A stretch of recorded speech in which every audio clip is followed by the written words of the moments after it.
আসসালামু আলাইকুম। নোমান ভাই যেভাবে প্রতিবার ব্লাড দেয়, সেভাবে ব্লাড দেওয়ার জন্য সে আমাকে ফোন করে বলল যে, ইব্রাহিম তুমি আসো, আমি ব্লাড দিব, তুমি একটু থাকলে আমার অন্যরকম সাহস থাকে। আসসালামু আলাইকুম ইব্রাহিম, সবাই কেমন আছেন? আশা করি সবাই ভালো আছেন। এই বাচ্চার মার জন্য নোমান ভাই প্লাস 8তম বারের জন্য দান করবেন, সেটার অপেক্ষাতে আমরা আছি। কিন্তু আজকে অনেক সকালে তার বয়স দিচ্ছি, যার কারণে মশা যে কী পরিমাণ, মশার জ্বালায় আমার একদম ভালো লাগতেছে না। আচ্ছা, যেটাই হোক, সেটা বিষয় হচ্ছে আপনার সাথে কথা বলতেছি, এটা আমার অন্যরকম ভালো লাগে। সামনে তার মধ্যে আমার কবুতর সাথে আছে, কবুতর থাকলে আমার অন্যরকম এমন ভালো লাগে।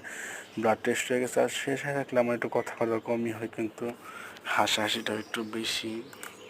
সে তার গার্লফ্রেন্ডকে রক্ত দেখাই যাচ্ছে যে ওরে বাবেশ, সুইটা ঢোকাই দিল, অবশেষে একটু বাঁচতেও দিল না। সমস্যা নয় ভাই, তুমি দান করতেছো, আল্লাহ তাআলা তোমার মনের ইচ্ছা পূর্ণ করুক। তার এর আগেও কয়েকটা মনের মানুষ ছিল, সে তাকে ছাইড়া চলে গেছে। কেউ আসবে, কেউ যাবে, কেউ থাকবে, এটাই তো জীবন। জীবন তো আর কেউ কারোর জন্য থেমে থাকে না।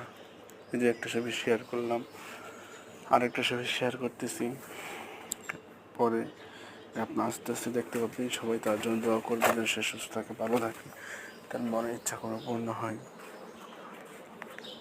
মানুষের জীবনে কত কিছু তো আসে আবার যায়, সবাই তো কি যার যে সমস্যা সে নিজেই বোঝে, কেউ সমস্যা তো কেউ বোঝে না। যেমন 2 দিন আগে আমাদের বাসায় সামান্য কিছু টাকার জন্য পুলিশ নিয়ে এসে বসছে। তার মান সম্মান গেছে, যে নিয়ে আসে তার মান সম্মান, যে নিয়ে গেছে না তার মান সম্মান গেছে না।